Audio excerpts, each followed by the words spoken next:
going to take you back to a humid summer night in Morgantown, West Virginia. It's the early hours of July 6th, 2012. And 16-year-old Skylar Neese is doing something so many of us did as teenagers. She's sneaking out of her ground floor bedroom window. Exactly. She slides out and gets into a car that's waiting for her. Inside are her two absolute best friends, Shalia Eddy and Rachel Schoaf. As far as Skylar knows, this is just, a bit of fun. A little teenage rebellion. They're going to drive around, maybe smoke some pot. Harmless. But it wasn't harmless. The atmosphere inside that car, a 2006 Toyota Camry, was, well, it was anything but. Skylar had just walked into a premeditated trap. And we know this from court documents. This wasn't a spontaneous night out. Shalia and Rachel had brought kitchen knives taped to their bodies, cleaning cloths, bleach, a shovel, and even clean clothes to change into. It's an almost unbelievable story of betrayal. And for this deep dive, we've gone through everything. Police records, court documents, and maybe most chillingly, the digital footprints left on social media.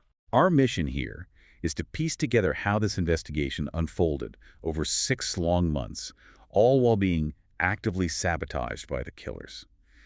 And to try and understand the psychology, the sheer ferociousness of this crime. So let's start right after Skylar disappears, because the cover-up began immediately. When her parents, David and Mary Neese, realized she was gone, Shalia and Rachel already had their story ready. A very polished story. They went to the Neeses and told them, yeah, we picked her up just before midnight. We drove around a little, and then we dropped her back off down the street from her house. A story designed to do one thing, make it look like Skylar ran away. And it worked, at least at first. Law enforcement initially bought into that theory. Which was just devastating for the investigation. Classifying her as a runaway delayed everything. Key resources weren't assigned because police just saw it as, typical teenage drama. That delay gave the girls so much breathing room. Critical time to get their stories perfectly aligned. But the first crack appeared pretty quickly, thanks to a simple security camera. Right. A neighbor's surveillance footage. It showed Skylar getting into the car at 12:35 a.m. Not just before midnight. Not even close. It was a clear lie about the timeline, putting everything much, much later into the night. And yet, even with that inconsistency, the facade they put up was, well, it was remarkable. You have to think about the sheer nerve of it.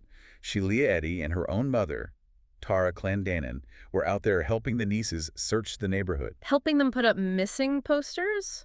For the girl they had just murdered, it's just unnerving. Meanwhile, Rachel Schoaf just leaves. She goes off to a Catholic summer camp for 2 weeks. Right, creating this perfect physical distance from the whole situation. And we have to stop and think about the Neese family here. You can imagine the hell they were living. Not just a missing daughter, but they were also dealing with horrible online rumors. People speculating that Skylar must have run away because of problems at home. Forcing them to put on this brave face while their world was just falling apart. And all the while, the people offering them comfort were the perpetrators. But by September, the pressure started to build. The police, especially one officer named Colbank, began to focus in on Shalia and Rachel. He later said Shalia's show of emotion just felt theatrical. Too dramatic. It was that gut feeling, right? That intuition combined with actual police work that led them to the girls' phone records. And that's when things really started to unravel for them. The phone records just didn't match their story at all. Not at all. They claimed they were driving around locally, but the cell phone pings showed they were somewhere else entirely during those critical hours. They were nowhere near where they said they were. This is where it goes from just a panicked alibi to something more calculated. The sources suggest Shalia's mother, Tara, may have even started helping them coordinate their stories to explain away all these new inconsistencies. So it becomes this wall of denial. And publicly, online, they were so confident, especially Shalia. The digital trail is, it's one of the most disturbing parts of this case. Shalia Eddy used social media like it was her own public stage for grieving. Yeah, we have posts from January 2013, 6 months after the murder, things like, "I miss my best friend." It's a performance. It's a performance designed to deflect any suspicion. But it gets so much darker, you have to look at the timing.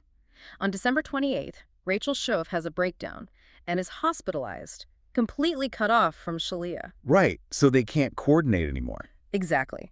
And on January 22nd, while Rachel is isolated, Shalia tweets, "Wonder if there's a Law and Order's view where they don't figure it out." Wow, that's not grief. That's someone testing the waters, hoping they committed the perfect crime. And she wasn't just hiding. She was actively fighting back online. When people started accusing her, she would attack them. She called one person the definition of a psychopath. The projection is just incredible. And then there's a tweet from February. Weird to think that if you did one thing differently, your life would probably be so different now. It sounds almost reflective, not regretful, but like she's acknowledging the choice she made. But all that pressure, that separation, it was finally too much for Rachel Schoaf. On December 28th, 2012, she has a complete nervous breakdown. She's committed to a psychiatric hospital. No contact with Shalia. And that was the break the case needed, that separation. It was, because on January 3rd, 2013, right after she's released, Rachel confesses. She walks into her attorney's office and then to the police and says it. Just states it plainly, we stabbed her. And the motive, the reason for all this planning, the knives, the bleach, the shovel. The initial reason she gave was just chillingly simple. She said they just didn't like her. They just didn't like her. How do you even begin to square that with this level of premeditation? You can't. It doesn't make any sense. They came up with this plan while sitting in science class. They taped knives to their bodies. This wasn't a fight that got out of hand. This was a mission. So let's walk through the actual plot, based on Rachel's confession. They drive Skylar out of West Virginia and across the state line into a rural spot near Brave, Pennsylvania. A place she knew, a place they'd all gone before to hang out and smoke. So for Skylar, it felt safe. They get out of the car, and they use an excuse. They say they forgot a lighter. And when Skylar turns her back to go look for it, that's when they pull out the knives. And then, according to Rachel, came the moment that sealed it. They stood behind her, and they counted to 3. On 3, they attacked, stabbing her repeatedly in the neck and the back. But she fought back. The sources say she was strong, and she actually managed to get Rachel's knife away from her for a moment, cutting Rachel's ankle in the struggle. It's a horrifying detail. It shows she knew what was happening. She knew her best friends were killing her, but it was 2 against 1. And in her final moments, as she was dying, she asked them the one question that hangs over this entire case. She just asked, why? A question that we just didn't like her doesn't even begin to answer.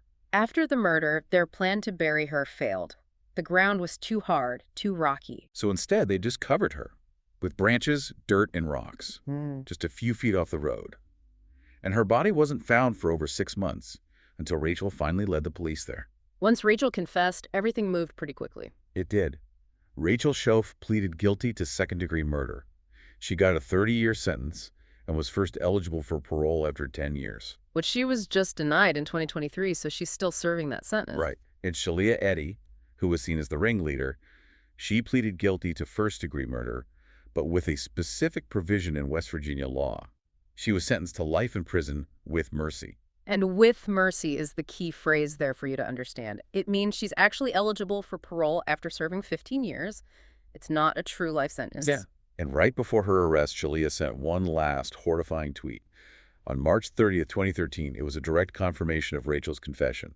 She tweeted, "We really did go on 3." Unbelievable. But the criminal case wasn't the end of it, was it?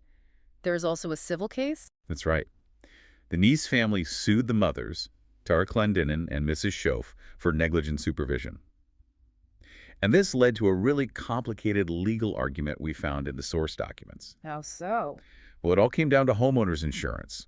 To see if insurance would cover any of the damages, the court had to decide if Skylar's death could be legally defined as an occurrence, basically an accident, but from the parents' perspective. So even though it was a deliberate murder, the court had to ask if the parents could have foreseen it. Exactly. And the court ultimately ruled that, from the parents' point of view, it was an unforeseen event, which at least opened the door to a potential insurance payout for the civil suit. It just shows how hard the Neeses had to fight for any kind of justice. But out of all that pain, they did create something incredibly positive, Skylar's Law. Yes. David and Mary Neese fought to change the system.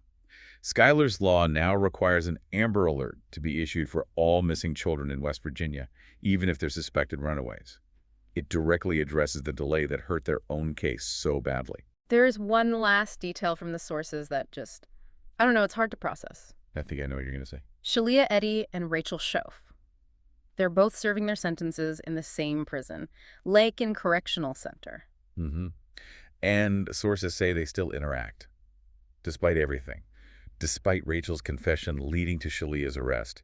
It's an extraordinary situation. So, After all this, what does it all mean? I think this case really shatters that idea that this kind of extreme violence only comes from, strangers in the dark.